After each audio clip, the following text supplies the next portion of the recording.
Bonjour, bienvenue à tous dans ce cours B6 qui traite des devenirs de la matière organique des cellules. Avant de commencer, nous allons faire quelques rappels que nous avions vus dans les cours précédents. Le premier rappel concerne la définition de molécules organiques. Alors ici, on se limite aux molécules organiques carbonées. Une molécule organique carbonée, c'est une molécule dans laquelle il y a des liaisons carbone et carbone avec hydrogène, par exemple le glucose. Le deuxième prérequis, c'est que les cellules, que l'on a vu, qu'elles soient animales, végétales ou bactériennes, se procurent de la matière organique de deux façons possibles. La première façon, c'est de prélever la matière organique du milieu et de la faire entrer dans la cellule. Par exemple, les cellules animales ou les cellules végétales de racines. Dans ce cas, on parle de cellules hétérotrophes. Deuxième possibilité pour obtenir cette matière organique, ce n'est pas de la prélever à l'extérieur, mais c'est de prélever à l'extérieur de la matière organique minérale, à savoir le CO2, et, suite à un mécanisme, de le transformer en matière organique. Exemple, les cellules végétales chlorophylliennes qui font la photosynthèse, qui transforment le CO2 en matière organique. Alors l'objectif de ce cours est de savoir à quoi sert cette matière organique une fois qu'elle est dans la cellule. Nous allons voir qu'il y a trois devenirs. Le premier, c'est celui du grand 1, à savoir que la matière organique, elle permet d'obtenir de l'ATP au cours de ce qu'on appelle le catabolisme oxydatif. Le deuxième devenir de la matière organique, c'est qu'elle peut servir à la synthèse de nouvelles molécules lors de l'anabolisme. Et enfin, la matière organique des cellules peut aussi être exportée en vue d'une utilisation par d'autres cellules. On verra ça par exemple chez les animaux et les végétaux avec les cellules du foie et les cellules des organes sources. Commençons par le premier devenir de la matière organique des cellules, à savoir l'obtention de l'ATP au cours de ce qu'on appelle le catabolisme oxydatif. Alors, quelle est l'idée générale du catabolisme oxydatif? Le catabolisme oxydatif, c'est l'ensemble des réactions de décomposition à delta Rg négatif qui se trouvent être des oxydations, par exemple la décomposition de glucose en CO2.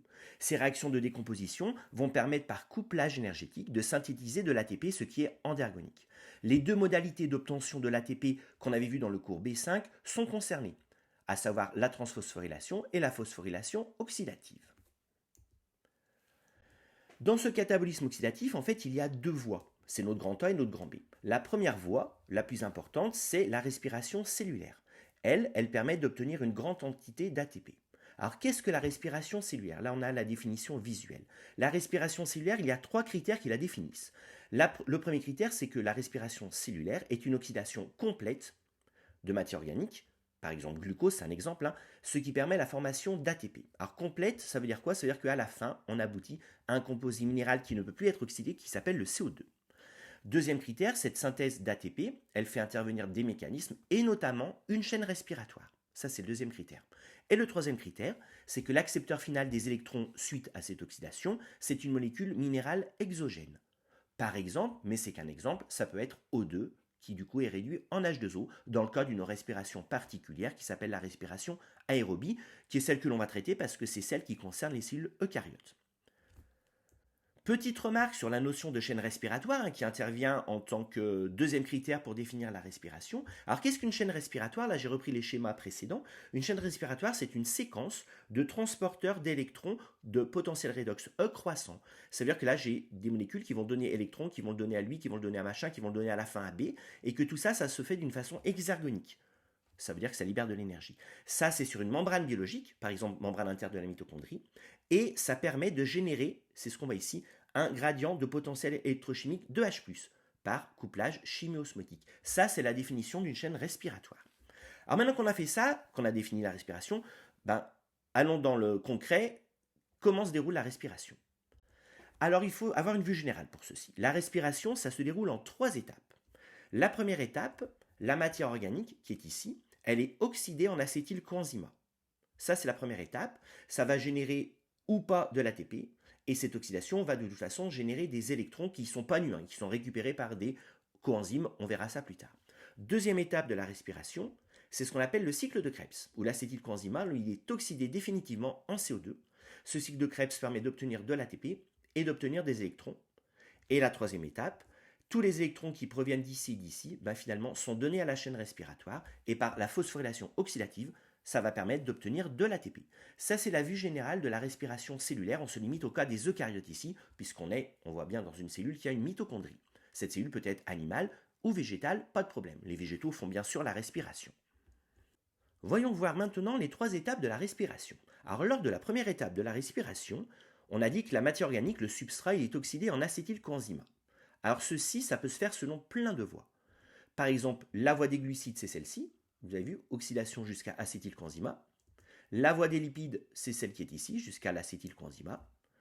Et la voie des protéines et des acides aminés, c'est celle-ci, jusqu'à l'acétylcoenzymat. Donc ça, ce sont des réactions que l'on avait vues dans le cours B5, et là on voit donc selon le substrat, les voies diffèrent, mais à la fin, j'obtiens cet acétylcoenzymat. Et donc, qu'est-ce qu'on dit? On dit que l'acétylcoenzymat, c'est une voie de convergence du catabolisme. Ce schéma-là, je peux le simplifier de cette façon-là, hein, et donc tout converge vers cet acétylcoenzymat, sauf c'est vrai, environ 30% des acides aminés, mais que j'ignore ici quand je dis que c'est une voie de convergence. Alors, on va détailler un petit peu ces voies. Prenons la voie bleue, les glucides qui permettent d'obtenir de l'acétylcoenzymat. Alors je vais partir d'un glucose comme représentant des glucides. Et ce qui va se passer, donc il va se passer que déjà la première chose, c'est que le glucose va subir une réaction dans le cytosol qui s'appelle la glycolyse, qui va permettre d'obtenir le pyruvate. Et ensuite, ce pyruvate, il va rentrer dans la mitochondrie, et dans la mitochondrie, selon la réaction bleue, il va être converti en acétylcoenzymat. Le glucose a 6 carbones, il va donner 2 pyruvates qui ont 3 carbones, donc 3 fois 2, 6, c'est bon. Et le pyruvate qui a 3 carbones va donner un acétyl qui a 2 carbones, donc j'ai bien un carbone qui saute. Comme là j'en avais 2, j'ai 2 carbones qui sautent sous forme de CO2. Alors cette voie de la glycolyse, c'est 9 réactions. Donc ça on connaissait, mais maintenant on va détailler ce qu'il y a à l'intérieur. Alors qu'est-ce qu'on voit déjà? Le glucose, lors de la glycolyse, il va être donc phosphorylé en glucose phosphate, lui va être isomérisé en fructose phosphate, et lui encore il va être phosphorylé en fructose 1,6 phosphate. Donc ça c'est les 3 premières réactions de la glycolyse qui demandent du coup, pour faire cette réaction 1 et cette réaction 3, là, un phosphate et surtout une liaison phosphate nouvelle. Donc bref, ça c'est endergonique, ça demande de l'ATP de faire ces réactions-là. Ça, c'était l'exemple du cours B8 sur l'enzyme hexokinase. Alors une fois qu'on a fait ça, qu'est-ce qui va se passer? Ce fructose, il va être coupé en deux, il a 6 carbones, et il va donner une molécule qui a 3 carbones, une molécule qui a 3 carbones, un ose, représentant les plus simples des oses, un aldose qui s'appelle le glycérylide, et un cétose qui s'appelle le dihydroxyacétone. Comme là, il y avait 2 phosphates, là, il y a un phosphate ici, un phosphate ici. Les deux peuvent être interconvertis sans aucun problème. Là, j'ai fait la première étape de la glycolyse, ça s'appelle l'étape d'investissement, parce que l'on voit qu'elle nécessite 2 ATP par glucose. Or, nous, on a dit que la matière organique servait à faire de l'ATP. Donc là, on fait exactement l'inverse. C'est un investissement. Voyons voir la suite. Donc, une fois que j'arrive ici, alors je vais partir de 2 G3P plutôt que de partir de 1 dihydroxyacétone et 1 G3P parce qu'il y a une isomérisation. Donc, je prends 2 molécules comme ça hein, et je fais la suite de la glycolyse, la réaction 5. Lors de la réaction 5, qu'est-ce qu'on voit? On voit que le G3P, il donne de l'APG, un 3-phosphate. Alors, qu'est-ce qui s'est passé? On voit bien. Là, c'est un aldéhyde. Là, c'est un acide carboxylique, c'est donc une oxydation, d'après ce qu'on avait vu dans les débuts des cours sur les réactions d'oxydoréduction. Donc là, j'ai une oxydation. C'est le NAD qui récupère ça. J'en ai deux, deux molécules. Donc c'est deux NAD+, qui récupèrent ça. Les NAD+, ce sont des coenzymes mobiles de l'enzyme qui s'appelle la G3P déshydrogénase. Et en plus, on voit qu'il y a un phosphate qui se met. Donc il y a aussi un phosphate qui est incorporé. Alors là, on pourrait se dire, oula, mais ça demande de l'énergie. Oui, ça demande de l'énergie. Mais en fait, de G3P qui donne ses électrons à NAD, ça se fait dans les sens des E croissants. Ça veut dire que ça libère l'énergie, c'est exergonique. Et cette énergie, elle est utilisée pour la réaction endergonique de rajouter un phosphate sur une fonction acide. Ça, petit rappel, c'est ce qu'on avait vu dans le cours B8, l'enzyme G3P déshydrogénase, quand on avait donc indiqué que sur les enzymes, il pouvait avoir ce qu'on appelle des coenzymes mobiles. Ensuite, donc là on a fait l'étape d'incorporation du phosphate et de récupération des électrons.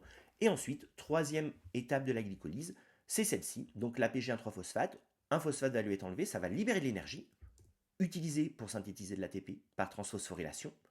Lui va être isomérisé, il va être transformé en lui, et celui-ci, pareil, un phosphate va être enlevé, ce qui va libérer de l'énergie, utilisée pour transphosphorylation. Donc finalement, la glycolyse, c'est 3 étapes. La première, investissement. La deuxième, récupération des électrons, incorporation des phosphates. Troisième étape, récupération des ATP.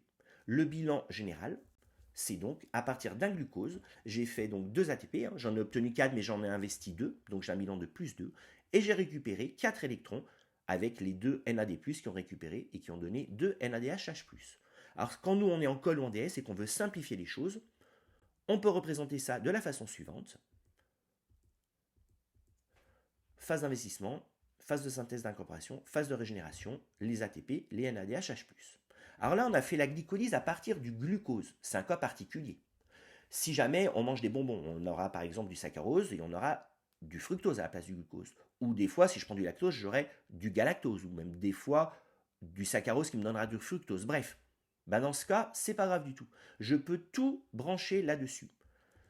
Par exemple, le fructose, ou le saccharose qui donne du glucose et du fructose, le fructose peut se brancher et donner directement le fructose 6-phosphate qu'on a au tout début de la glycolyse, en demandant un ATP.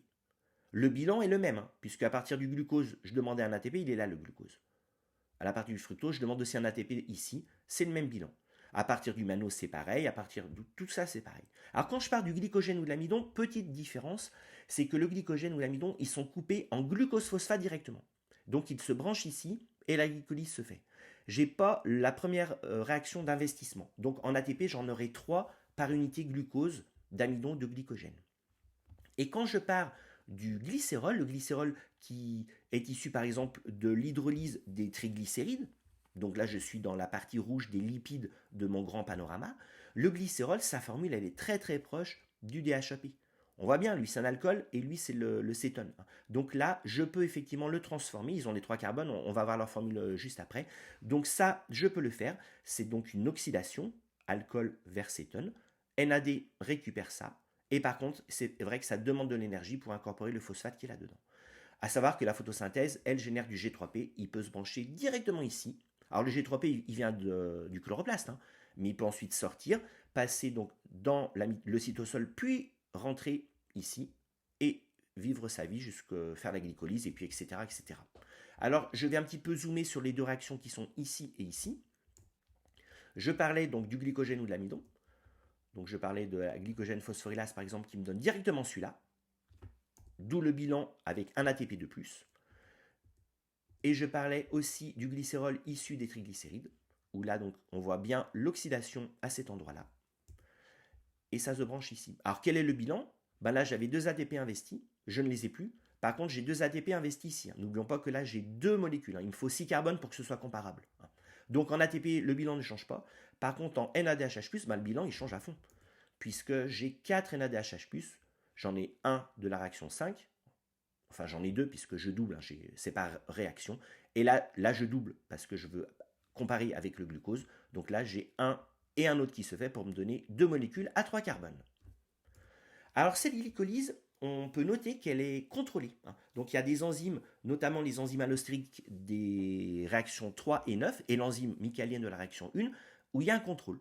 Donc là on le voit, par exemple la phosphofructokinase, qui est l'enzyme numéro 3, elle est contrôlée. Elle est contrôlée par plein de choses, et nous ce qu'on va retenir juste ici, c'est que son contrôle est tel que quand il y a un excès d'ATP dans la cellule ou un excès de molécules qui peuvent subir la respiration, dans ce cas elle est freinée. On le voit ici, ce sont des inhibiteurs. Et par contre, quand il n'y a pas beaucoup d'ATP dans la cellule, l'enzyme numéro 3, elle est activée, par exemple par l'AMP.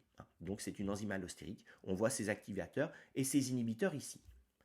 Au passage, mais je ne reviens pas là-dessus, on a fait un exercice dans le cours qui était très intéressant. On voyait donc les chaînes de transduction qui aboutissaient donc à inhiber la glycolyse ou favoriser l'anéoglucogénèse qui est la voie à l'envers sur l'enzyme justement phosphofructokinase, via un mécanisme un petit peu complexe qui nous permettait de revoir un petit peu comment on fait sur les documents quand on a des chaînes de transduction. Une fois que mon pyruvate est obtenu à partir de mésose, le pyruvate peut rentrer dans la mitochondrie avec un sympore transport actif secondaire où il y a utilisation du gradient de H+. N'oublions pas que là j'ai un gradient de H+, électrique surtout et chimique un petit peu qui tend à faire entrer des H+, d'où la formation future de l'ATP au passage.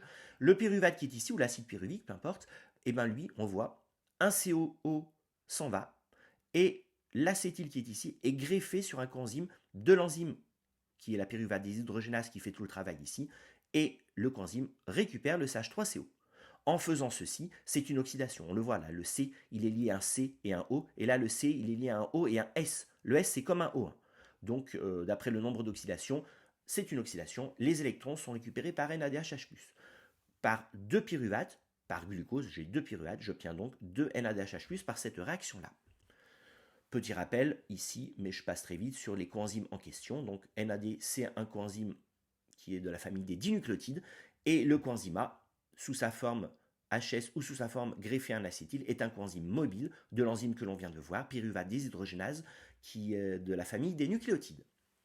Donc finalement, L'oxydation du pyruvate en acétylcoenzymat me permet d'obtenir 2 NADH+ par glucose. Je peux faire ici le bilan, comment on passe d'un os, qui est le glucose, à l'acétylcoenzymat. Ça, c'est la première étape de la respiration dans le cas d'un substrat de la voie bleue de tout à l'heure, la voie des glucides. J'obtiens donc 2 ATP par transphosphorylation et 4 NADH+. Je suis toujours dans ma première étape de la respiration, mais maintenant je vais passer à une autre famille. Je vais passer à la famille des lipides. Alors je vais me contenter ici des acides gras. Alors les acides gras peuvent aussi être utilisés pour obtenir de l'énergie sans problème. Ils vont subir aussi la respiration.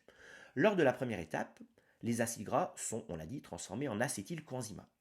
Alors comment ça se passe? Donc les acides gras, déjà, il y a une petite phase d'investissement où ils sont greffés à un coenzymat. Voilà qui est fait.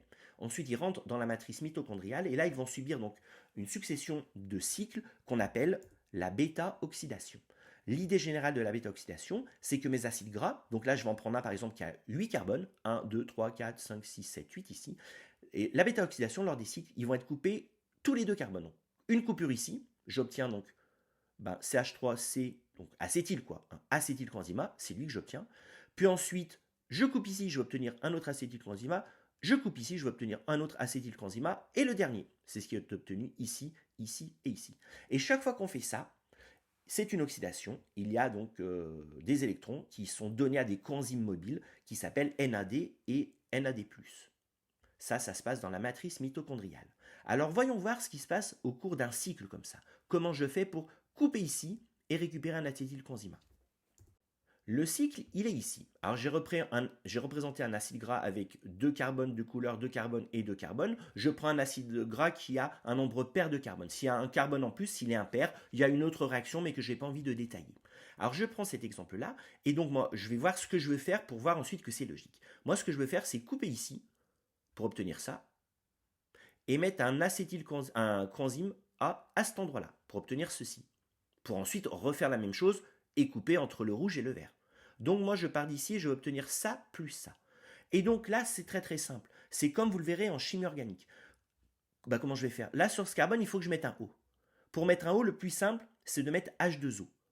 Et pour mettre H2O, en fait il faut une double liaison. Tout ça c'est la chimie organique qui nous dit ça. Donc c'est ce que je vais faire.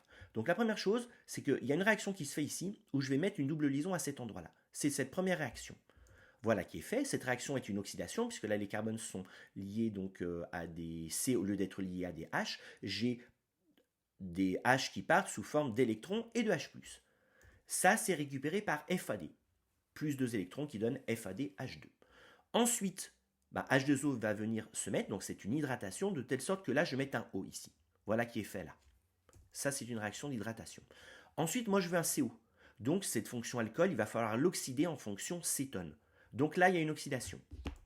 Voilà qui est fait, j'obtiens ça. Et ensuite, c'est très simple, le coenzymat, il va pouvoir venir ici et se coller ici pour donner donc l'acylcoenzymat et libérer cet acétylcoenzymat. Les électrons, lors de la bêta-oxydation, sont donc récupérés donc au début par FAD et puis ensuite par NAD+, les coenzymes mobiles des réactions, des enzymes qui sont dans la matrice mitochondriale. Alors si je fais le bilan, à partir d'un acide gras, je peux obtenir de l'acétylcoenzymat. Alors là, j'ai mis des N, mais c'est pas très parlant. On n'a qu'à prendre un acide gras qui est l'acide palmitique qui a 16 carbones. Donc l'acide palmitique qui a 16 carbones va subir donc 7 fois la bêta-oxydation, ce qui va libérer 8 acétylcoenzymats. 2 carbones fois 8 égale 16, c'est normal. Et ce qui va libérer donc 7 NADH+, et 7 FADH2, puisque j'ai eu 7 cycles. Donc ça me permet d'avoir un bilan. Je n'ai pas de formation d'ATP ici. Par contre, j'ai bien une oxydation. Enfin, finissons pour cette première étape de la respiration. Nous avons vu la voie des glucides, la voie des lipides. On peut voir la voie des acides aminés. Donc les acides aminés aussi peuvent être des substrats de la respiration. Alors qu'est-ce qui va se passer? Alors là, je vais aller assez vite parce que je ne peux pas détailler car les acides aminés, il y en a une vingtaine. Il y en a même 20 qui viennent des protéines et ils ont des voies un petit peu particulières chacun. Donc nous, on va rester dans les généralités. Un acide aminé, la première chose déjà, c'est qu'il va être donc désaminé pour obtenir un alpha-cétoacide. Lui donne lui. Le NH3 saute, le NH3 n'est pas libre. Il est reçu par un alpha-cétoglutarate qui du coup maintenant lui est aminé. Ça c'est une transamination parce que n'importe quel acide aminé donc, peut donner son NH3 à l'alpha-cétoglutarate pour donner un alpha-cétoacide. Et lui, c'est quoi ça? Ben lui c'est un alpha-cétoacide particulier. C'est l'alpha-cétoacide du glutamate qui est un acide aminé particulier. Ça se fait dans le foie. C'est le foie qui est chargé de faire ça par une enzyme qui est capable de prendre le N et de le mettre sur un alpha-céto pour donner du glutamate. Ensuite, c'est hors sujet, le glutamate il pourra être régénéré en alpha-cétoglutarate en libérant son NH3, qui est le déchet azoté ammoniac. Alors chez les poissons, l'ammoniac il est mis dans le sang et puis il est mis dans l'urine. Chez nous, par contre, l'ammoniac il est transformé en urée, ou chez les insectes en acide urique, voire course sur la vache concernant l'excrétion azotée et le milieu aérien. Et ensuite, cet alpha-cétoacide, il va donner soit du pyruvate. Par exemple, on peut prendre un exemple. Si je prends l'alanine R, c'est CH3.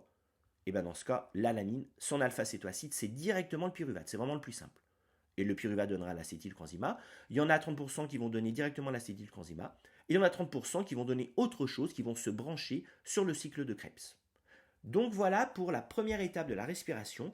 On part de 3 familles possibles différentes et on aboutit tout le temps à l'acétylcoenzyma. Voyons maintenant la deuxième étape de la respiration, à savoir l'acétylcoenzyma, qui va donc subir le cycle de Krebs ou cycle de l'acide citrique. Le cycle de Krebs qui est représenté ici est une suite de 8 réactions. Alors ce cycle, il semble assez peu ragoûtant si on l'apprend par cœur, si on le constate juste. Nous, on va chercher à comprendre un petit peu la logique des différentes réactions qui s'y déroulent. Alors lors de la première étape de ce cycle, on voit que j'ai un composé à 2 carbones qui est l'acétyle amené par le coenzyma. Cet acétyle donc il va être greffé à un composé qui a 4 carbones pour obtenir un composé qui a 6 carbones qui s'appelle l'acide citrique ou le citrate qui donne le nom au cycle. Ça c'est ce qui se passe lors de la première réaction qui nécessite quand je fais mon bilan H2O. La deuxième réaction n'est pas du tout intéressante. Le composé qui a 6 carbones donne un composé isomère qui a aussi 6 carbones. Ici, qu'est-ce qu'on voit? On voit que là, j'obtiens l'alpha-cétoglutarate qui a, lui, 5 carbones. L'alpha-cétoglutarate, c'est un alpha-cétoacide que je connais puisqu'on a appris le glutamate à l'époque comme acide aminé chargé CO-. Lui, c'est l'alpha-cétoacide du glutamate avec sa chaîne latérale CH2, CH2, CO-. Donc ce composé, il est déjà connu de nous. Quand on passe de là à là, on voit bien donc que j'ai un carbone qui part. Donc c'est le premier CO2 en fait qui saute. Et je vois aussi que là, j'ai un OH. Alors qu'ici, j'ai un O. Donc, j'ai une oxydation. Je passe d'une fonction alcool à une fonction cétone. C'est NAD+, qui va récupérer les 2 électrons en question. Donc là, j'ai formation d'un coenzyme réduit, NADHH+.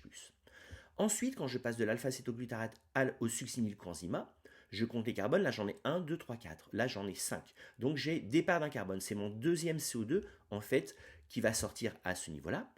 Et cette réaction 4, elle est tout à fait équivalente à celle de la pyruvate déshydrogénase lorsqu'on fait pyruvate d'un acétylcoenzyma, juste après la glycolyse, on a vu ça avant. C'est tout pareil. Donc là, j'ai effectivement donc un coenzyma et j'ai donc 2 électrons et 2 H+, qui sont émis, qui sont récupérés par NAD+. Ce succinylcoenzyma, il va être hydrolysé, on va casser la liaison ester ici en présence d'eau, ce qui va libérer le coenzyma sous forme donc HS-coenzyma, et ça c'est exergonique. Quand on casse une liaison ester, c'est exergonique. Ça libère de l'énergie qui est utilisée par couplage pour faire du GTP, et non de l'ATP directement. Ça c'est pas très important pour nous, puisque ce GTP, lui, il peut être converti en ATP par des enzymes de conversion qui manipulent, on en avait parlé un petit peu dans le cours B5, et donc là, je peux obtenir donc par transphosphorylation de l'ATP à partir de ce GTP-là. Le cycle de Krebs, c'est le seul endroit où il fait de l'ATP. Ensuite, j'obtiens un composé qui a 4 carbones. Et là, alors ça semble compliqué, mais en fait, c'est super simple, parce que quand je vois le début et la fin, qu'est-ce que j'ai? J'ai exactement ce qui s'est passé quand j'ai fait la bêta-oxydation. Ça veut dire qu'ici, on a mis O. Donc pour mettre O, il faut premièrement faire une double liaison, je vous rappelle ce qu'on avait vu dans la bêta-oxydation. Deuxièmement, rajouter H2O. Et troisièmement, oxyder. Donc ce qu'on a fait, c'est comme pour la bêta-oxydation, donc des électrons qui sont récupérés par FAD, H2O qui permet donc de mettre le OH par hydratation, et ensuite récupération des électrons. Et là, je régénère l'oxaloacétate. Ça veut dire que le cycle de Krebs, donc là on a expliqué un petit peu comment ça fonctionnait, et donc nous on peut le simplifier, on peut vraiment le simplifier, c'est ce que je vais faire tout de suite. Donc le cycle de Krebs simplifié, moi j'ai mis les 3 formules que je juge intéressantes à apprendre qui nous permettent finalement de retrouver tout le cycle. Donc j'ai un composé à 4 carbones, je lui en rajoute 2, j'obtiens un composé à 6 carbones, enfin je ne vais pas tout refaire ici. Donc à cet endroit-là, j'ai le premier CO2, le premier NADH+, ici le deuxième NADH+, le deuxième CO2. J'ai au niveau de la réaction 5, synthèse d'ATP par transphosphorylation. Et au niveau ici, comme la bêta-oxydation, un FADH2, un NADH+. Tout ça nécessite 3 H2O. Finalement, le bilan, il est marqué là-haut. Un acétyl, qui est ici, qui subit le cycle de Krebs, va permettre de générer 2 CO2, déchets du cycle de Krebs, 3 NADH+, 2 FADH2 et un ATP. Toutes ces enzymes qui sont ici sont des enzymes qui sont dans la matrice de la mitochondrie, sauf l'enzyme qui est ici, on en reparlera, c'est la succinate déshydrogénase, elle porte bien son nom, et elle est située en fait au niveau de la chaîne respiratoire, sur la membrane interne, voire plus tard. Alors justement, passons à la troisième étape de la respiration. Donc là, on est bien d'accord qu'on en est au stade où on a fait toutes les oxydations, c'est fini, les CO2, on les a obtenus. Les 6 CO2 par glucose sont obtenus. Maintenant, il y a plein de coenzymes, des NADH+, voire des FADH2, qui sont produits donc, et ces coenzymes vont donner en fait leurs électrons à ce qu'on appelle la chaîne respiratoire. Alors cette chaîne respiratoire, elle est représentée ici. Il y a plusieurs acteurs qui diffusent, là c'est une photo, c'est en statique, ils sont mis dans l'ordre pour pouvoir faire le schéma. Alors qu'est-ce qui va se passer? Le NADH+, déjà, il va donner ses électrons à un premier complexe qui s'appelle le complexe NADH déshydrogénase qui porte bien son nom. Voilà qui est fait. Ça, il les donne. Alors là-dedans, il y a plein de choses, ce n'est pas détaillé. Il y a notamment des groupements prostétiques, des coenzymes non mobiles qui sont capables de récupérer. Alors souvent, et là c'est le cas, ces coenzymes ils récupèrent que les électrons, ils ne récupèrent pas les H+. Du coup, les H+, en fait, sont libérés ici, puisque là c'est côté matrice, et les électrons sont donnés à des coenzymes là que je n'ai pas du tout détaillé. Ensuite, ces coenzymes là, ils vont donner leurs électrons à l'acteur suivant de la chaîne respiratoire qui s'appelle l'ubiquinone. Alors l'ubiquinone, c'est un petit peu bizarre, c'est pas protéique. Tout est protéique ici, sauf elle. Elle, c'est un dérivé isoprénique, donc de la famille des lipides, hors dérivé d'acide gras. L'autre famille du cours sur les lipides. L'ubiquinone, elle est capable de prendre 2 électrons. Elle vient, elle prend les 2 électrons. Sauf qu'elle peut que prendre 2 électrons si elle prend aussi 2 H+. Donc elle prend aussi 2 H+. Là, ça se fait plutôt côté matrice. Donc elle prend des H+, où il y en a, ça veut dire à cet endroit-là. Elle les prend et elle diffuse. En fait, il faut comprendre que tout diffuse. Donc elle est capable de diffuser et aussi de rencontrer le coenzyme ici, qui n'est pas représenté, de ce grand complexe vert, le complexe cytochrome BC1. Et elle est capable de donner ses électrons à celui-là. Et de libérer ses H+, du coup. Mais lui, il ne les prend pas, les H+. Donc en fait, les H+, sont libérés, du coup, côté espace intermembranaire. Ce que je fais tout de suite. Et voilà. Donc finalement, pour simplifier, les électrons passent à l'ubiquinone qui les donne ici, et 2 H+, passent de la matrice vers l'espace intermembranaire. Ensuite, ces 2 électrons sont donnés au cytochrome C, qui les donne au complexe cytochrome C oxydase. Pareil, dedans, il y a plusieurs coenzymes à l'intérieur que moi je n'ai pas représentés. Et à la fin, ces 2 électrons sont récupérés par O2, qui donne du coup H2O. Ça, c'est ce qui s'est passé le long de la chaîne respiratoire. Alors, ce qui est intéressant, c'est pas juste de faire ça, c'est de voir si ça se fait spontanément ou pas. Oui, ça se fait spontanément, d'après la définition même de la chaîne respiratoire. Si je place tous ces composés sur un diagramme où je représente les E, les potentiels redox, voilà ce que ça donne. Ça donne que NAD, son potentiel redox, c'est à peu près moins 320. O2, H2O, c'est à peu près plus 820, c'est les deux qu'on connaît. Et tous les autres sont intermédiaires. Ça veut dire que lui qui donne à lui, qui donne à lui, qui donne à lui, qui donne à lui, qui donne à lui, tout ça, ça se fait spontanément. Ça libère de l'énergie, c'est exergonique. D'où la représentation du delta Rg qui est ici. Et ce qui est bien, c'est que en passant par le premier complexe, NADH déshydrogénase, en passant par le deuxième, BC1, en passant par le troisième, la libération d'énergie, elle est importante. Il y a un grand saut, il y a un grand delta E. Donc il y a un grand delta Rg en valeur absolue. Ça, c'est ce qui est utilisé, cette libération d'énergie importante, en passant par ces 3 complexes, va être utilisé pour générer le fameux gradient de H+, pour faire le fameux couplage chimio-osmotique qui permet justement de pomper les H+. Mais ça, on sait déjà, on l'a déjà vu, mais on en reparlera un petit peu mieux tout à l'heure. Pourquoi? Parce qu'entre-temps, il faut que je dise que des fois, les électrons, ils ne proviennent pas de NADH+, mais de FADH2. Dans ce cas, c'est tout pareil. C'est tout pareil, sauf que FADH2, son potentiel redox, c'est pas moins 320, c'est 0.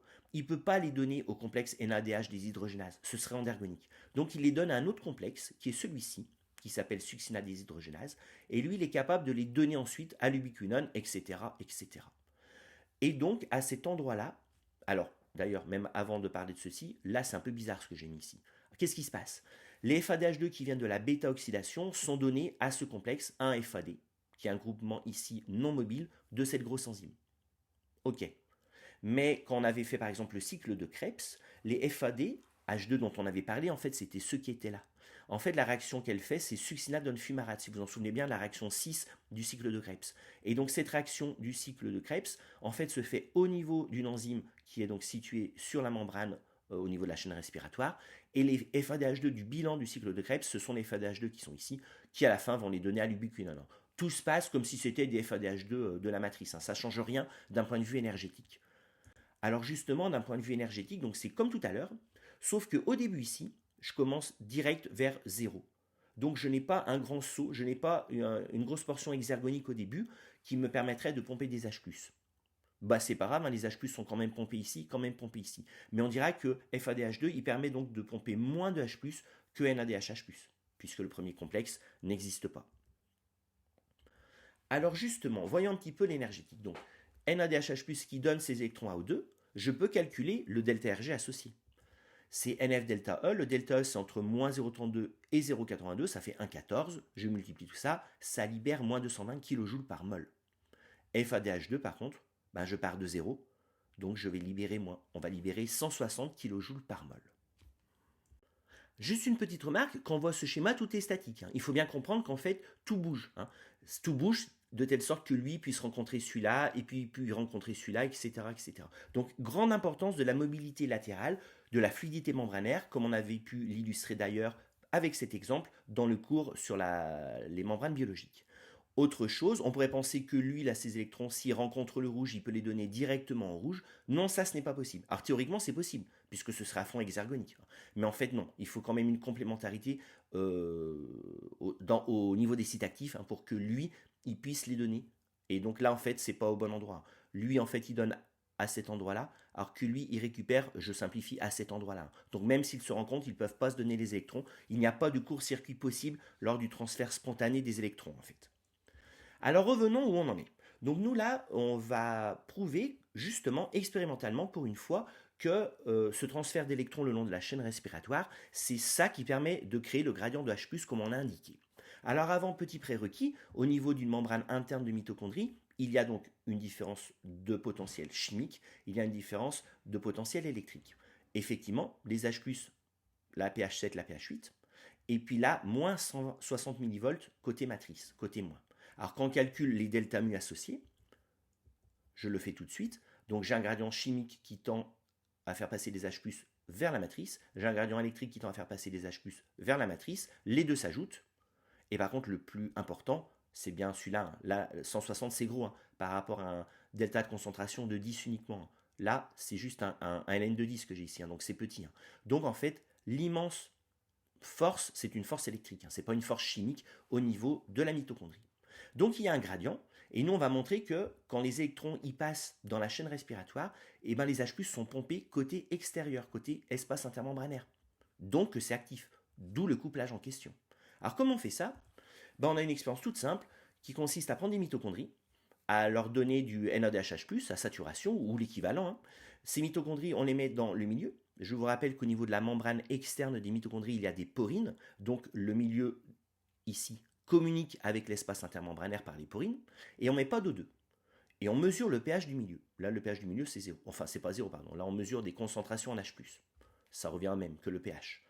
Et dès qu'on met de l'O2, ça veut dire que dès qu'on fait le flux d'électrons, sinon il n'y a pas de flux d'électrons, tout est bloqué. Si je mets de l'O2, le flux d'électrons entre NADHH+, vers O2 via la chaîne respiratoire a lieu.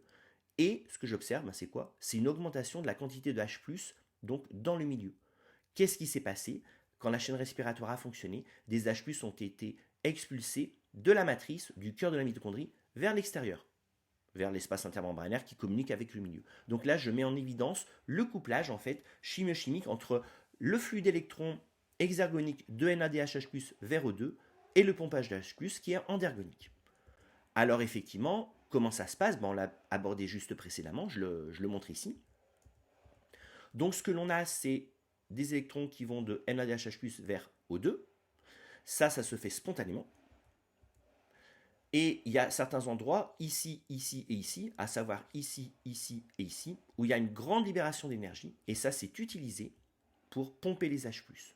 C'est le couplage chimio-osmotique qui se fait donc à ces trois endroits. On calcule, mais ce n'est pas à retenir, que finalement un NADH+, donc qui permet de former donc un H2O, ça permet en gros de pomper 10 H+. Quoi. C'est pas à retenir, mais c'est intéressant quand je compare avec FADH2, parce que FADH2, vous allez bien comprendre que le premier n'a pas lieu. Quoi. Et donc on va permettre de pomper que l'équivalent d'à peu près 6 H+. Faisons avec FADH2. FADH2 donne ses électrons à un demi-Do2. Les deux endroits où ça est exergonique, ici, ça permet de pomper. Donc FADH2 permet aussi de faire un gradient, mais ce gradient sera plus faible que si c'était du NADH+, par exemple. Alors à quoi sert ce gradient de H+, ce gradient électrochimique? Sans surprise, d'après le Courbet 5, ce gradient va être utilisé, donc les H+, vont passer le long du gradient à travers la molécule qui s'appelle l'ATP synthase, ce qui va permettre la synthèse d'ATP. Je redis pas tout ce qu'on avait dit à l'époque, mais l'idée c'est qu'il y a un couplage donc osmochimique qui en réalité est osmomécanique puis mécanochimique, ce qui permet la synthèse endergonique d'ATP à cet endroit-là au niveau de la matrice.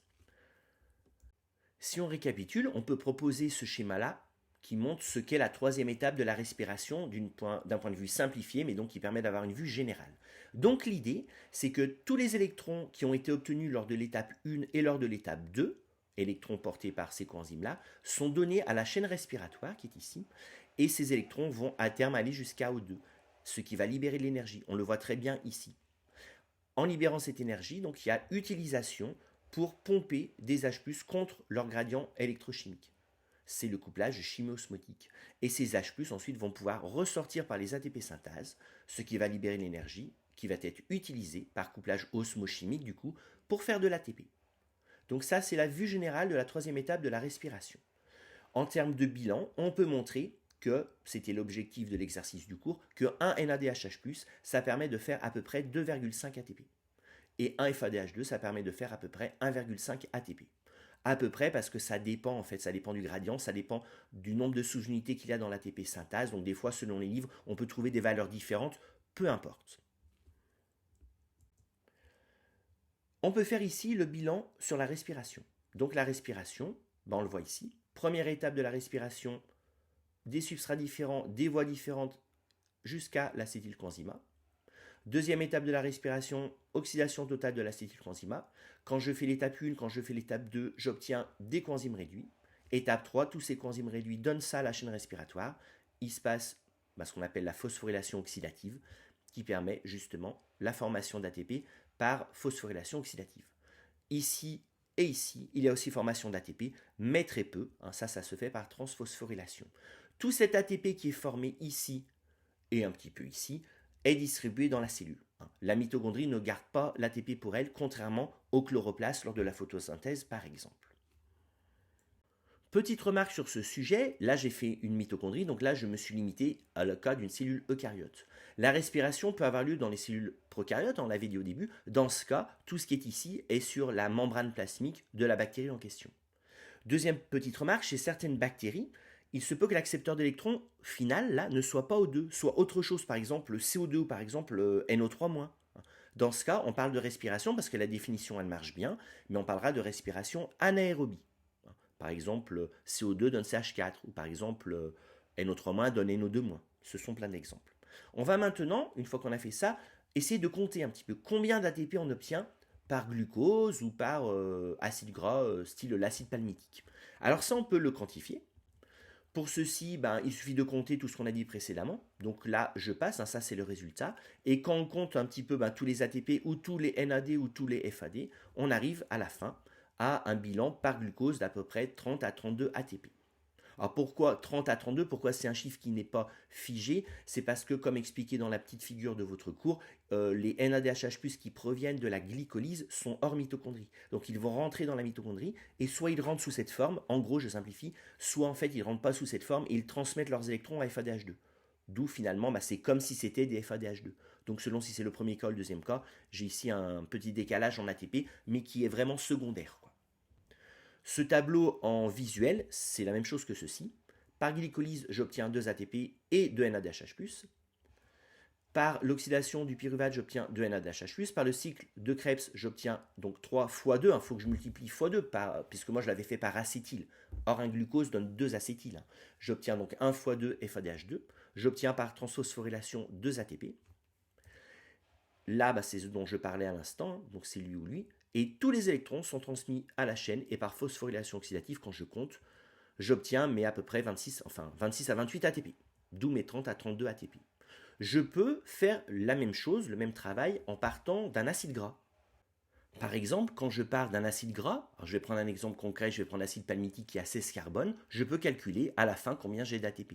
Alors, très vite pour récapituler, donc l'acide palmitique déjà, il y a un investissement de 2 ATP, et ensuite il va subir la bêta-oxydation, donc comme il a 16 carbone, il va obtenir 8 acétylcoenzymas, donc je vais faire 7 fois le cycle, d'où les 7 NADH+, et les 7 FADH2, je parle des cycles de la bêta-oxydation, et ces 8 acétylcoenzymas vont subir 8 fois le cycle de Krebs, d'où les 8 ATP par transphosphorylation, et d'où les 8 x 3 et les 8 x 1 coenzymes réduits. Tous ces coenzymes réduits vont permettre de faire de l'ATP, sachant qu'un NADH+, ça permet de faire 2,5 ATP, et lui à peu près 1,5 ATP. Quand je somme tout ça, j'obtiens donc le nombre d'ATP, qui est donc de 100 plus 8 moins 2, 106 ATP par acide palmitique. Alors le décompte que l'on a fait est assez intéressant parce qu'il permet de voir que les acides gras finalement sont plus énergétiques que les glucoses. Effectivement, un glucose, il a 6 carbones, il permet de faire, allez, on va dire 31 ATP. Donc finalement, par carbone de glucose, j'obtiens donc 5,2 ATP. Par contre, un acide gras qui a 16 carbones, lui, il permet de faire 106 ATP. Donc par carbone, j'obtiens 6,6 ATP. Ça veut dire qu'un acide gras, il permet d'obtenir plus d'ATP par carbone qu'un glucose. Et par masse, c'est encore mieux d'ailleurs. Donc ça veut dire que pour l'organisme, c'est plus intéressant finalement de casser des lipides pour obtenir de l'ATP que de casser des glucides. D'ailleurs, nos réserves, essentiellement, ce sont des réserves sous forme de triglycérides. On a presque un mois de réserve de triglycérides sous forme de gras, alors que des réserves de glycogène qu'on a dans le foie et dans le muscle, c'est plutôt de l'ordre de la journée. Alors, ce qui est aussi étonnant, c'est que, ça on l'a dit, mais quand on compare les rendements, ce sont les mêmes, mais on ne parle pas du tout de la même chose en fait. Les rendements, on va comparer, donc on va comparer quoi? Par exemple, pour le glucose, j'obtiens donc 31 ATP. Donc, j'obtiens 31 ATP. Pour les former, il faut 30,5 kJ. C'est le delta Rg0 de la formation de l'ATP. Et cette réaction, elle libère 2871 kJ de son delta Rg. La définition du rendement, c'est donc l'énergie que j'utilise pour faire mon ATP sur l'énergie libérée par la réaction. C'est 33%. Et bien là, c'est exactement la même chose. Donc, c'est le même rendement. Par contre, les acides gras donc, permettent d'obtenir plus d'ATP que les glucides. Donc des fois, on essaye de faire une salade entre tout ça, alors que c'est bien deux aspects bien différents, voire le calcul effectué. Alors avant de finir, petite chose à dire quand même importante, c'est que les bilans que l'on a calculés sont surestimés. Effectivement, ils sont surestimés pour deux raisons. La première, c'est qu'on a considéré que le gradient de H+ était utilisé pour faire de l'ATP. C'est vrai, mais il est aussi utilisé pour faire d'autres choses. Par exemple, pour faire entrer le pyruvate, quelque chose que l'on connaît. Dans ce cas, les H+, ils servent à faire entrer le pyruvate et donc ils ne servent pas à faire de l'ATP. Et donc le bilan par glucose ne sera pas de 30 à 32, mais sera inférieur. Et de la même façon, deuxième raison, c'est qu'au niveau du cycle de Krebs, qui intervient dans le catabolisme oxydatif, il faut savoir qu'il y a certains composés du cycle de Krebs, représentés ici, qui peuvent sortir et participer à l'anabolisme. Par exemple, l'alpha-cétoglutarate, c'est un alpha-cétoacide du glutamate qui peut servir à faire d'autres acides aminés et aussi des bases puriques qui rentrent dans la famille des nucléotides et des acides nucléiques comme l'ADN ou l'ARN, et puis plein d'autres choses à d'autres endroits. Et quand les molécules elles sortent, effectivement, elles ne sont plus oxydées, elles ne génèrent plus du NADH+ ou du FADH2, et donc à la fin, on a moins d'ATP. Donc là, on a fini ce qu'on avait à dire, la grosse partie de ce cours, à savoir la respiration. Donc on a compris que la matière organique, elle peut être oxydée au cours d'un processus qu'on appelle la respiration cellulaire, et ça permet d'obtenir une grande quantité d'ATP. Je vais maintenant passer au grand B de cette partie grand 1. Alors on a fait la respiration, il faut savoir qu'il y a une autre possibilité, c'est que la matière organique soit oxydée aussi, mais au cours d'un processus qui a un autre nom qui s'appelle la fermentation, ce qui va aussi permettre d'obtenir de l'ATP, c'est l'objectif de notre grand 1, mais bien moins. Alors c'est quoi la fermentation? La fermentation c'est très simple, c'est la glycolyse et une réaction ou plusieurs réactions qui vont régénérer le NAD+.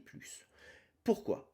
Qu'est-ce qui se passe? Ce qui se passe, c'est que dans des cellules, par exemple nos cellules musculaires, quand il y a un déficit d'O2, la respiration est bloquée. C'est normal, la chaîne respiratoire ne peut plus avoir lieu. Du coup, il n'y a plus de synthèse d'ATP par phosphorylation oxydative, mais on pourrait dire, bah, c'est pas grave, là, on n'a qu'à faire la glycolyse plein de fois, quoi. Mais non, ça marche pas non plus. Parce que faire la glycolyse, c'est bien, mais ça vous avez vu, là, il y a du NADH+. Et lui, il n'est pas régénéré, puisqu'il ne peut plus donner ses électrons à la chaîne respiratoire, puisque les électrons, ils ne peuvent plus aller vers O2. Donc, c'est tout bloqué, le système. Et du coup, on peut faire la glycolyse, et au bout d'un moment, bah, il n'y a plus de NAD+, et du coup, tout s'arrête. Y compris la glycolyse, quoi. Et donc, ce qui va se passer, c'est que dans les cellules qui font la fermentation, eh ben, ce NAD+ va être régénéré. Par exemple, alors, il y a plein de fermentations possibles, mais par exemple, lors de la fermentation lactique, le pyruvate qui est ici, il va récupérer les électrons qui viennent de NADH+, par cette réaction-là, pour donner du lactate. D'ailleurs, ça se voit bien, la formule du lactate, là, ça se voit. Le pyruvate, c'est CH3COCOH. Le lactate, c'est CH3CHOH. On voit bien qu'il y a deux H, et 2 H+, et 2 électrons qui se sont mis là. Donc, j'ai cette réaction. Ça permet de régénérer le NAD+, qui du coup peut revenir ici, et la glycolyse, elle peut se refaire. Donc en faisant ça, je peux faire plein de fois la glycolyse, et donc je peux obtenir 2 ATP, alors c'est pas terrible, hein, mais bon, et encore 2 ATP, et encore 2 ATP, et encore 2 ATP, etc. Par contre, problème, j'ai une accumulation d'un déchet, qui s'appelle le lactate ou l'acide lactique. Bon, ça m'intéresse pas trop son devenir, hein, mais grossièrement, il va aller dans le foie, etc., etc. Alors il est possible qu'il y ait d'autres fermentations. Par exemple, la fermentation alcoolique, le pyruvate donne un composé, avec perte de CO2 d'ailleurs, et ce composé, il va récupérer les électrons pour donner ce qu'on appelle l'éthanol. Dans ce cas, j'obtiens un déchet qui s'appelle l'éthanol. Les levures, elles font bien ça, les levures qui font la fermentation alcoolique. Et il y en a plein d'autres de fermentation. Par exemple, les bactéries qui sont dans la panse de la vache, elles font une fermentation qui génère un déchet qui s'appelle acide gras volatile, qu'on a abordé dans le cours sur la vache. Alors ce qui est intéressant avec la fermentation par rapport à la respiration, c'est qu'on peut la définir en utilisant les 3 critères qu'on a utilisés pour la respiration, et en montrant justement qu'ils sont opposés. Alors c'était quoi? On peut définir la fermentation comme étant une oxydation incomplète d'une molécule organique qui permet la synthèse d'ATP. La respiration, c'était une oxydation complète. Cette obtention d'ATP par la fermentation, elle ne fait pas intervenir de chaîne respiratoire, contrairement à la respiration. Et notre troisième critère, c'était sur l'accepteur final des électrons. Dans la fermentation, l'accepteur final des électrons, c'est le pyruvate ou un dérivé du pyruvate, mais c'est une molécule organique endogène. Là, c'est une molécule minérale exogène, par exemple O2. Donc c'est très simple de comparer respiration et fermentation d'après les 3 critères des définitions associées. Et en plus, donc là je suis en train de faire le bilan et la comparaison des 2 voies, en plus on peut comparer aussi les bilans en ATP. Là on obtient bien plus d'ATP par respiration que par fermentation, puisque c'est que de l'ATP par glycolyse. Et les modalités d'obtention d'ATP, ici c'est transphosphorylation et phosphorylation oxydative, ici c'est uniquement transphosphorylation. Dans les 2 cas, respiration et fermentation, on parle de chimio-organotrophie. Ça signifie que la source d'énergie qui permet de faire de l'ATP, c'est une source chimique. C'est la matière organique dans les 2 cas. On parle de chimiotrophie. Et la source des électrons, à l'origine des NADH+ et des FADH2, c'est une source de matière organique. Par exemple, le glucose, que l'on soit dans la fermentation ou la respiration. Là, on parle d'organotrophie. L'ATP qui est obtenu, dans tous les cas, il va pouvoir servir à toute la cellule. Donc, on a fini notre grand 1, qui était à quoi sert la matière organique? Elle sert à obtenir de l'ATP. Passons à notre deuxième partie. La matière organique, elle a d'autres rôles. Elle peut servir à la synthèse de nouvelles molécules lors de l'anabolisme. Et là, on va distinguer assez artificiellement, parce que c'est le programme qui nous demande ceci, donc la matière organique qui peut servir par anabolisme à faire des molécules de réserve, ou la matière organique qui peut servir à faire d'autres choses, par exemple la cellulose, qui n'est pas une molécule de réserve. Alors, différents types de molécules de réserve peuvent être formées à partir de cette matière organique. Chez les animaux, les molécules de réserve classiques, ce sont les triglycérides, qui sont ici dans notre schéma d'origine, et c'est le glycogène qui est ici dans notre schéma d'origine. Alors, comment ça se fait, ceci? Les réserves de triglycérides se font donc en estérifiant un glycérol avec des acides gras, les acides gras pouvant être obtenus, on le voit ici, à partir d'acétylcoenzyme. Je ne rentre pas plus dans les détails, je vais aller voir plutôt la formation de glycogène donc par glycogénogénèse. La formation de glycogène, c'est une réaction qui est la réaction opposée à celle que l'on a vue avec la glycogène phosphorylase, notamment dans le coenzyme. La glycogène phosphorylase coupe le glycogène en glucose phosphate plus glycogène, Et ben elle, la glycogène synthase, elle fait la réaction opposée. Comme cette réaction elle est exergonique, la réaction opposée est endergonique. Et du coup, il y a un couplage, il y a nécessité d'énergie qui est ici apportée par de l'UTP au lieu de l'ATP, peu importe. Et c'est ça qui permet donc de faire le glycogène. Donc réserve de glucides par rapport aux triglycérides, réserve lipidique. Pour les cellules végétales chlorophylliennes, alors là, les réserves sont de nature différente. Alors ça peut être des triglycérides, mais ce ne sera pas du glycogène. Et en termes de réserve glucidique, ce sera plutôt de l'amidon et du saccharose. Alors qu'est-ce qui va se passer lorsque la cellule végétale chlorophyllienne, le jour, donc, subit la photosynthèse? La photosynthèse permet de former de la matière organique qui s'appelle le G3P. Et ce G3P va pouvoir très facilement donner du glucose qui va donner de l'amidon. Pourquoi je dis très facilement? Parce que là, c'est quoi? C'est l'inverse de la glycolyse. C'est comme la néoglucogénèse ici. Le glucose phosphate, ensuite, lui, c'est comme pour le glycogène, tout pareil, il est là. Le glucose phosphate peut être greffé à de l'amidon pour donner de l'amidon, avec une unité en plus, quoi. Ça, c'est l'amidon synthase qui fait ça. Et puis, le G3P peut aussi sortir du chloroplaste et donner très facilement encore du saccharose. Pourquoi très facilement? Parce que pareil, je fais comme la néoglucogénèse, donc le G3P, à partir de 2 G3P, je peux faire un glucose phosphate, je peux faire un fructose phosphate, et les deux ensemble, glucose plus fructose, ça donne du saccharose. Là encore, c'est de l'anabolisme, c'est endergonique, il y a un couplage qui se fait avec un équivalent ATP. Et donc là, c'est une réserve qui est mise dans la vacuole. Cette réserve donc de saccharose ou d'amidon pourront être utilisées lorsque ce ne sera pas le jour mais la nuit, ou au contraire, il y aura des stockages de ce saccharose ici et de cet amidon à cet endroit-là. Juste un petit rappel de ce qu'on avait vu sur l'amidon, nous. Donc l'amidon, je vous rappelle ici, dans le cours biochimie, que c'est donc un polysaccharide qui est homogène, de glucose lié en alpha 4 et avec des branchements en alpha 6. On voit avec du Lugol que les grains d'amidon qui se trouvent dans les chloroplastes à cet endroit-là, au MET, sont présents le jour. Et lorsque c'est la nuit, par contre, on ne les voit plus, parce que justement, il y a eu déstockage. Quand je considère cette fois-ci des cellules végétales non chlorophylliennes, elles aussi, elles peuvent mettre en réserve. Alors par exemple de l'amidon, si je prends par exemple des cellules de tubercules de pommes de terre. Alors là, j'ai fait un schéma un petit peu plus général pour réviser un petit peu ce qui se passe au niveau des cellules sources. Donc les cellules chlorophylliennes, on vient de le faire. Le G3P est formé par la photosynthèse, ça peut donner de l'amidon, ça peut donner du saccharose, pourquoi pas. Le G3P peut être utilisé par exemple pour avoir de l'ATP, c'était ce qu'on avait vu dans le grand 1, et ce saccharose peut aussi être exporté pour justement les autres cellules, quoi. Donc l'export se fait par le Symport transport actif secondaire via H+, que l'on connaît déjà. Le saccharose est mis dans la sève élaborée et ce saccharose peut rentrer dans les cellules puits. Et à cet endroit-là, donc il peut être mis en réserve directement, ou il peut, pourquoi pas, c'est le cas de la pomme de terre, être mis en réserve sous forme d'amidon. Comment? Saccharose c'est glucose-fructose, on coupe le saccharose en glucose plus fructose, le fructose peut donner du glucose et les deux glucoses se mettent ensemble avec plein d'autres glucoses et hop, on obtient de l'amidon. Donc réaction biochimiquement pas compliquée. Là, c'est un stockage pour le passage de l'hiver dans mon exemple. Et le déstockage se fera au printemps, lors de la germination de la pomme de terre par exemple. Donc l'amidon ici, il n'a pas la même signification que l'amidon ici, jour-nuit par rapport à automne-printemps. Alors ce qui est intéressant à dire quand on fait ceci, c'est un petit peu de physiologie. C'est de dire que le stockage et le déstockage dont on parle, il va dépendre d'enzymes dont l'activité est contrôlée. Alors j'ai quelques exemples. Un exemple que l'on connaît déjà, c'est le contrôle justement du stockage et du déstockage du glycogène en glucose, cette réaction-là, au niveau des hépatocytes, cellules du foie. Alors effectivement, il y a un contrôle qui se fait par les hormones. Donc nous on connaît déjà bien ça. Donc quand la glycémie est faible, il n'y a pas assez de glucose dans le sang, l'adrénaline et le glucagon, qui sont donc des hormones, vont pouvoir être reconnus par les cellules du foie, entraîner leur chaîne de transduction que l'on connaît déjà, qui aboutit à activation de la glycogène phosphorylase. La glycogène phosphorylase va couper le glycogène en glucose.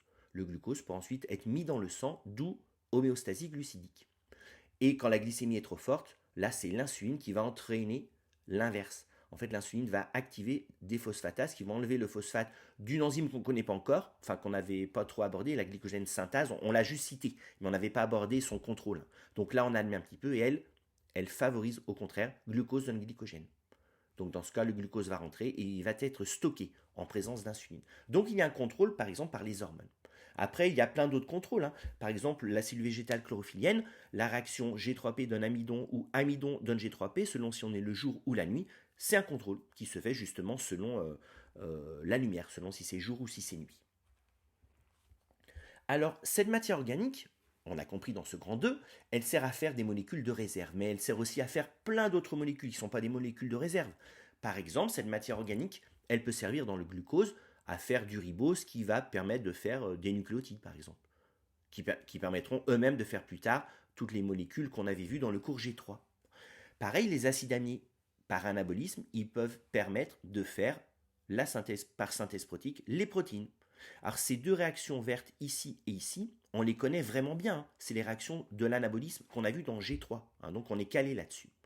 Et puis après ça, on l'a juste cité, mais on l'a mal vu. Hein. Donc les molécules organiques permettent aussi, par exemple, de faire du cholestérol ou des hormones stéroïdes, etc. J'ai rajouté ici quelque chose, juste pour faire un rappel de ce qu'on avait vu à l'époque, d'une molécule, donc qui n'est pas une molécule de réserve, mais qui est la cellulose, donc molécule super abondante chez les végétaux.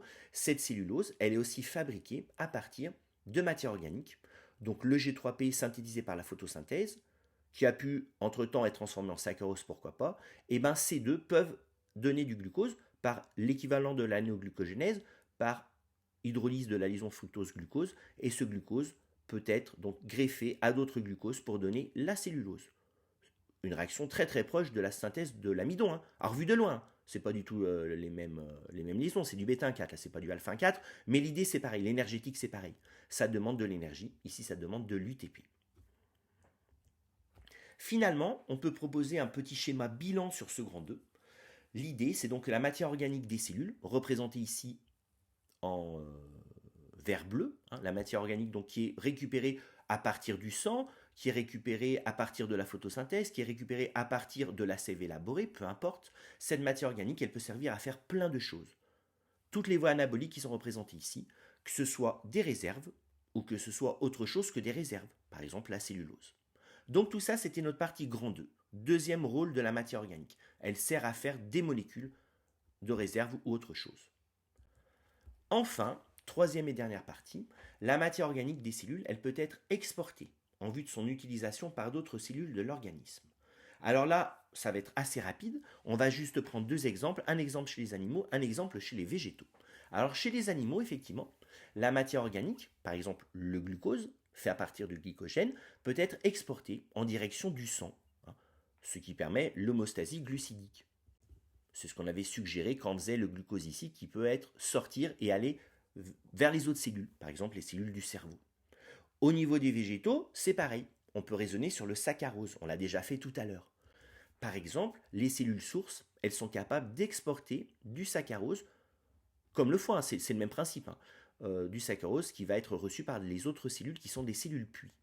Et ce qui est intéressant, on l'avait vu dans le cours O2, c'est que ces cellules puits, elles peuvent à leur tour être des cellules sources. Par exemple, si je prends des cellules de parenchyme de tubercules de pommes de terre, bien sûr que ce sont des cellules puits qui font de l'amidon à l'automne, mais au printemps, le tubercule, il peut hydrolyser son amidon, faire du saccharose, mettre le saccharose dans la sève brute ou élaborée, ça va dépendre des végétaux. Donc ça dépend si c'est la luzerne, si c'est la pomme de terre, peu importe, mettre dans la sève, et ensuite ça va aller donc au niveau des débuts de feuilles ou des débuts de tiges pour faire l'appareil justement photosynthétique et que l'ensemble du végétal redevienne autotrophe. Donc ça c'est un rôle de cette matière organique, c'est qu'elle peut être exportée pour l'utilisation par d'autres cellules de l'organisme. En conclusion, finalement on peut récapituler tout ce qu'on a vu dans le cours B6, la matière organique qui est fabriquée dans les cellules végétales chlorophylliennes, le G3P, la matière organique qui est prélevée par les cellules à l'extérieur, hein, par exemple le saccharose qui est prélevé par les cellules végétales, les acides aminés, le glucose, les acides gras qui sont prélevés par les cellules animales à partir du sang, tout ça, ça a trois devenirs. Ça permet donc la formation d'ATP, c'était notre grand 1, le catabolisme oxydatif, ça permet la synthèse de différentes matières, des phospholipides, de l'ADN, etc. Alors réserve ou pas réserve, et ça peut aussi permettre donc une exportation. On a vu les cellules du foie, on a vu les cellules végétales chlorophylliennes.